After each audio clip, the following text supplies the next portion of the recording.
Donald Trump's win is being celebrated by Israel's government, but not Palestinians and others under Israeli attack. He's promised to bring peace without saying how. So what could Trump's return to the White House mean for Israel, Palestinians and the wider Middle East? This is Inside Story.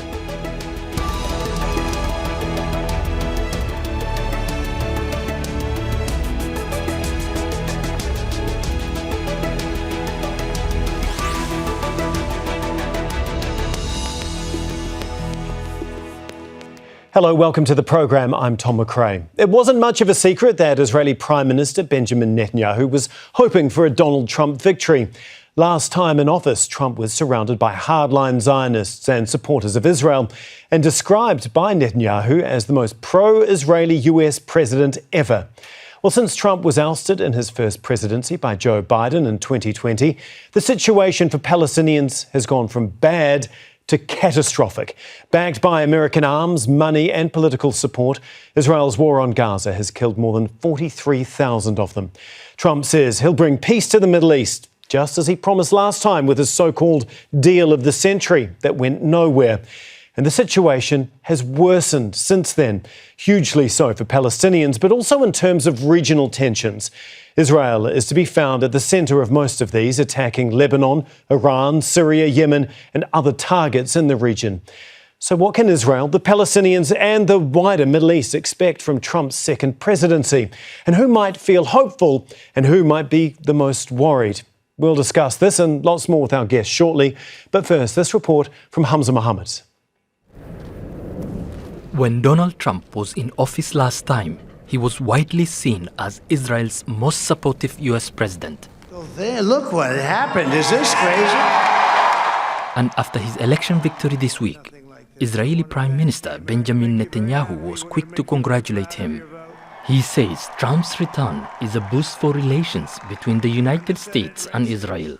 Your historic return to the White House offers a new beginning for America and a powerful recommitment to the great alliance between Israel and America. On the streets, many Israelis say the return of Trump can only be a good thing for their country. I think it's good for Israel, no doubt. It's better than Kamala Harris, but it's very good for Israel because he proved the last time he was a president, he moved the embassy from Tel Aviv to Jerusalem, and everything that he said, he did. I'm very happy Trump won. I hope he makes peace here, and we will have a good situation in our country, and we will go back to the north and to the south. He will calm things down, because I believe he's able to make peace with the Arabs. Political analysts say the Israeli government is delighted at Trump's win. I think it's a celebration because it is a bet that Netanyahu placed decades ago on ties with the Republican Party, the Christian evangelical base. He saw a Democrat Party that might move in an opposite direction because of its claim to represent something different. Israel's genocidal war on Gaza has killed more than 43,000 Palestinians and injured over 100,000.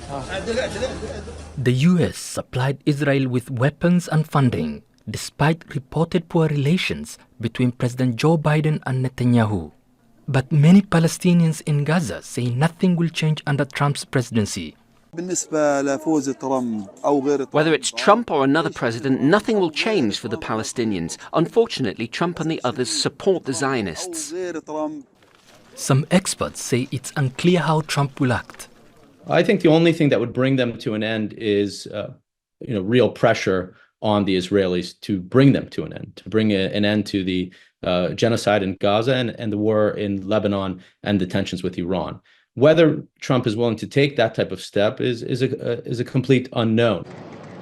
Netanyahu routinely claims Trump to be the best friend that Israel has ever had in the White House. In 2018, Trump moved the US embassy from the Israeli capital, Tel Aviv, to Jerusalem. Several Arab countries also normalized relations with Israel during Trump's time in office.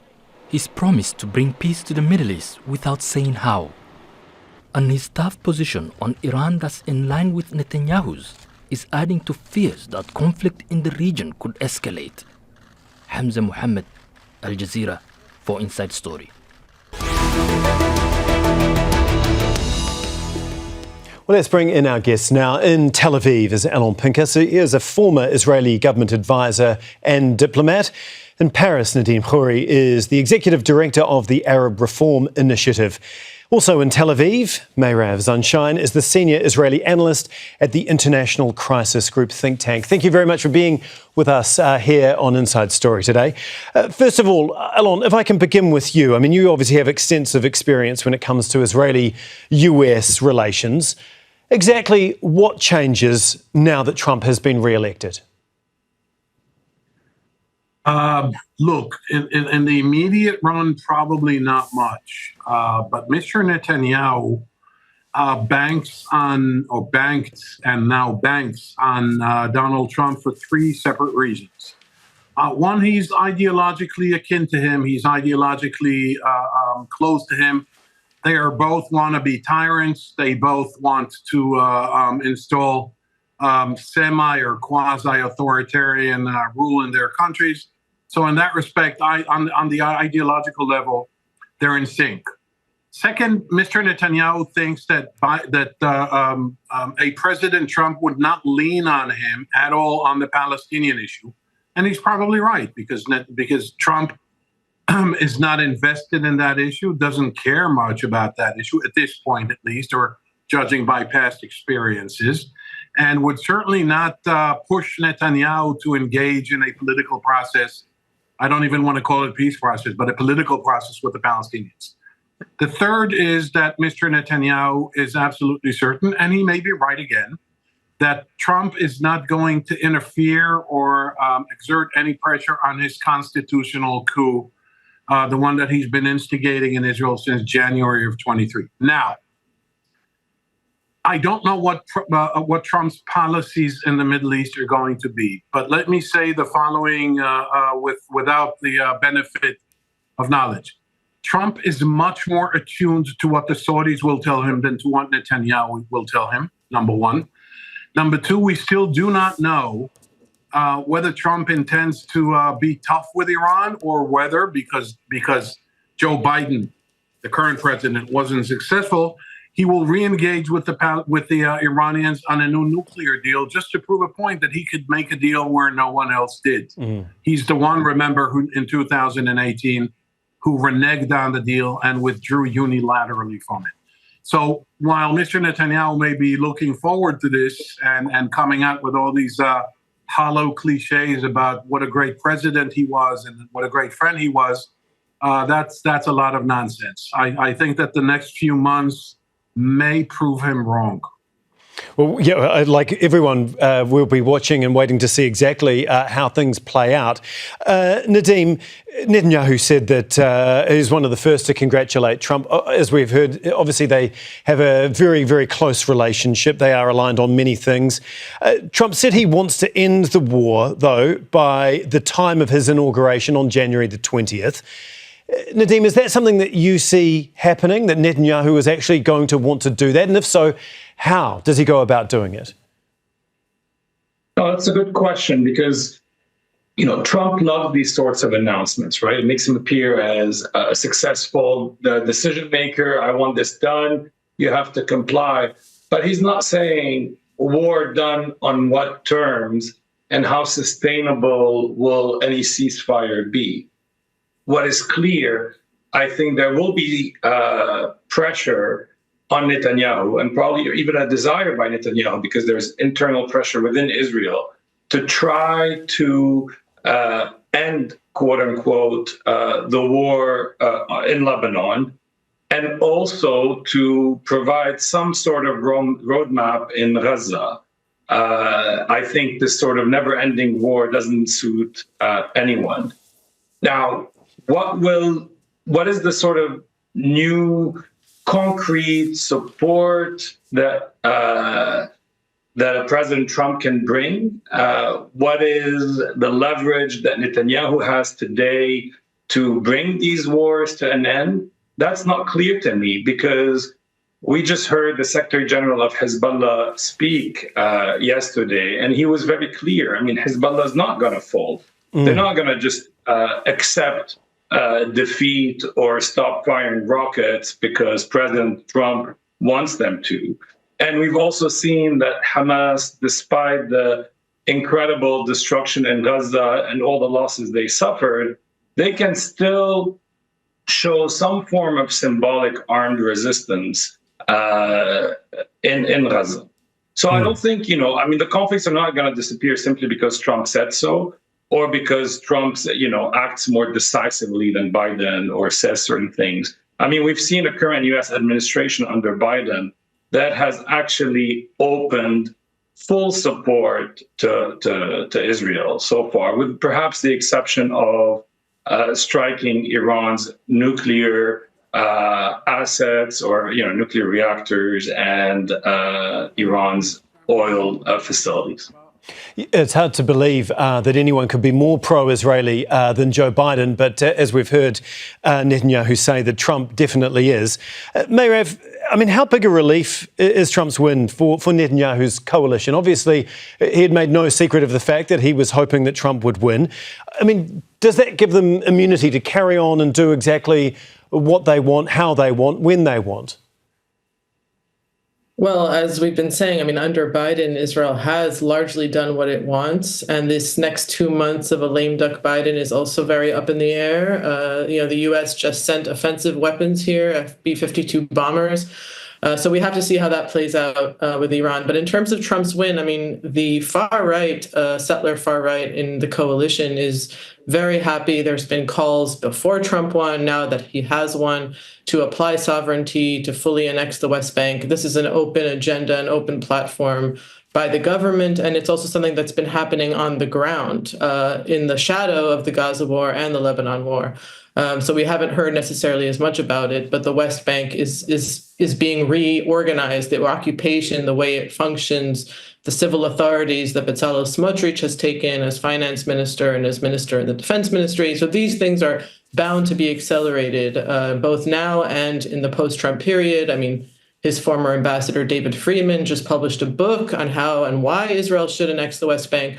So on issues like that, I think Israelis in power are very happy. And also when you look at what's happening in northern Gaza right now, just an acceleration of depopulation, of dispossession and destruction. I don't really see Trump stopping that either. And I see the Israeli government moving forward with that, both, again, in the next 2 months and also in when Trump takes power. I see that being accelerated. Alon, if we can just stick with the West Bank briefly now. I mean, many in Trump's inner circle want to annex the West Bank. They've made no secret of that. I mean, how concerned should Palestinians be? I mean, is that a threat or something that could actually be carried through on? I first of all, I need to commend Mairav for finding the time to read David Friedman's book. With a gun to my head, I wouldn't read that book. Oh, I just saw the headline. I didn't read it. Yeah. You can make all the excuses you want. But back to your question, Tom. If I were the Palestinians, I wouldn't be afraid at all. I would say, you want to annex us? We dare you. Let's see you do that. Obviously, the Israeli government is not going to annex the entire West Bank. What it may do is add to the irreversibility of Israeli presence / occupation of the West Bank by annexing large swaths of so-called Area C. That huge area designated as C since the Oslo Accords. But in terms of the messianic extremist right wing in Israel that wants to annex everything, look, Trump is not going to care. He doesn't know where the West Bank is. Show him a blank map and ask him where the West Bank is. He's not going to know. He thinks the West Bank is a club in New Jersey or no, that's not the point. I go back to the two salient, I think, that are salient points. Number one, Israel would never dare to annex the entire West Bank because it knows, even this government understands the ramifications. Secondly, and I repeat the point I made earlier, Tom, Trump is going to be much more attuned to and influenced by the Saudis, the Qataris, and the Emiratis than he's ever going to be by Mr. Netanyahu. So if I were a Palestinian, given my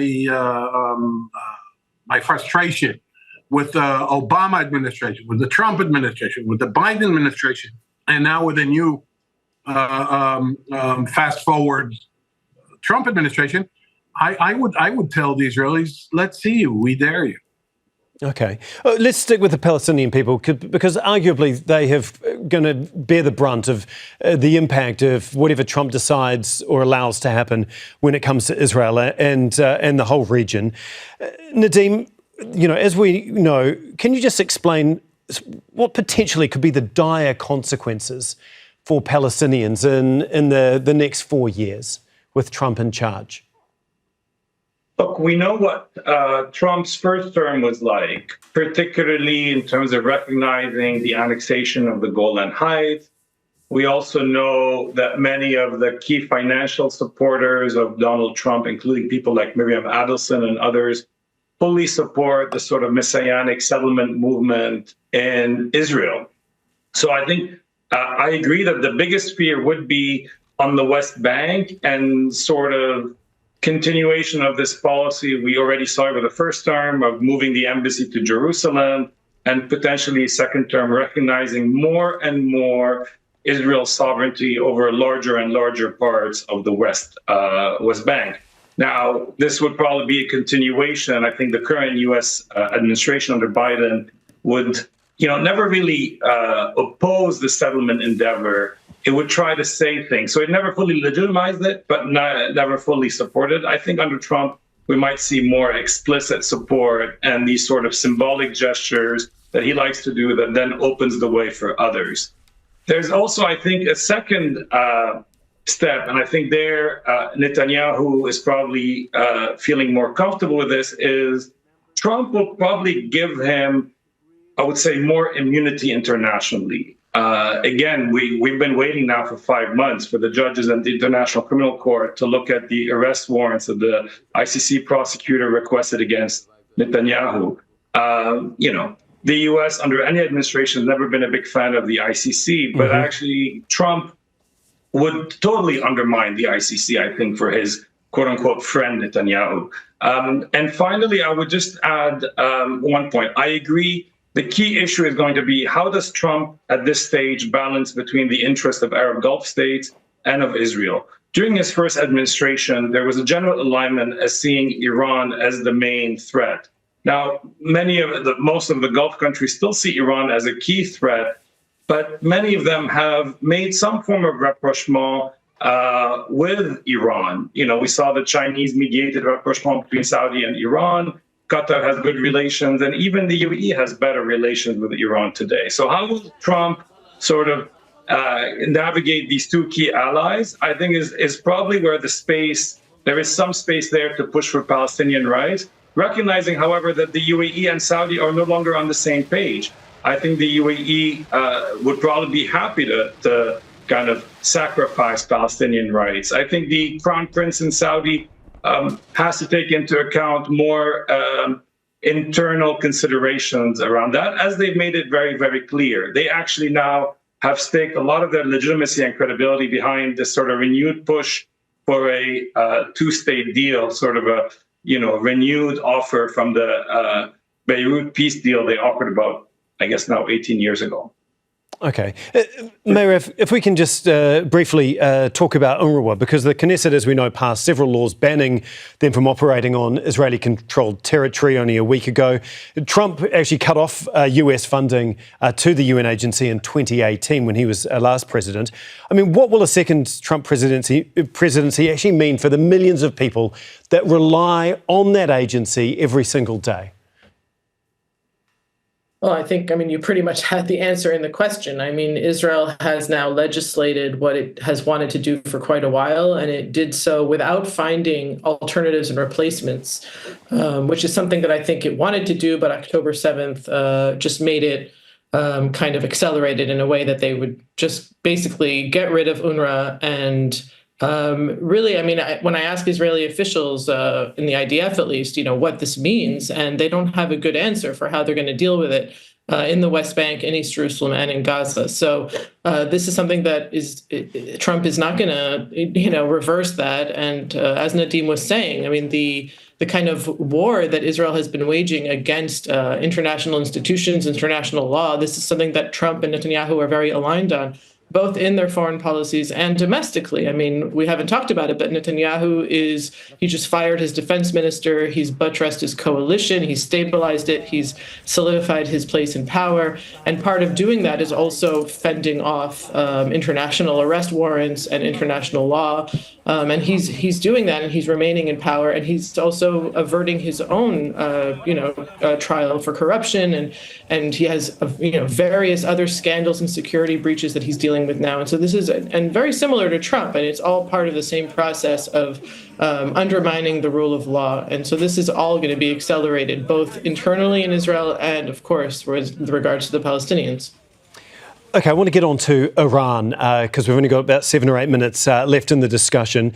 Alon, I mean, is this Trump victory going to allow Israel to take even greater risks when it comes to Iran, do you think? No, I think I think less risks. Look, Israel cannot take. Well, I'll explain. I'll try to explain. Israel, for 2 reasons. One is Trump is risk averse. Trump is not going to go into war unless the Iranians make a mistake, which I don't think they will advertently, and that is attack an American vessel. It could happen inadvertently, but this is speculation over conjecture, so I'm not going to go there. If the Iranians stay away and refrain from provoking the U.S., which I believe they have a vested interest in doing, and this remains sort of contained as an Israeli-Iranian tit-for-tat or kinetic ping pong, if you will, then Israel knows that it cannot take Iran's nuclear military program on its own. It cannot sustain an aerial attack. It does not have the munitions nor the bombers to carry those munitions. It can inflict a lot of damage, but that carries the danger of escalating this into the entire Gulf, and that is not something that Donald Trump, I think at least, that is not something that Donald Trump is going to want. This is something that the Saudis, the Qataris, the Emiratis are all going to warn him against. Number one. Number two, look, he's not going to. Obviously, this is Al Jazeera, and we're all naturally talking about the Middle East. The Middle East is not a preference, is not a priority, and it's not an urgent matter for Donald Trump. Ukraine is. Taiwan is. North Korea is. Unless he's being sucked into it, which Biden allowed the U.S. to be, but Trump may not be so inclined, he's not going to care that much. And I know I'm saying this for the 3rd time, but it's really important at least I think it's really important.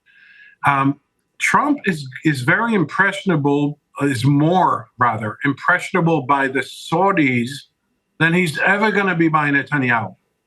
He's had his experiences with Netanyahu's manipulations and deceptions on a variety of issues that we don't have time to go into. No, Nadim, I just want to pick up on that point, the Saudi influence over Trump. I mean, what exactly will they want from him?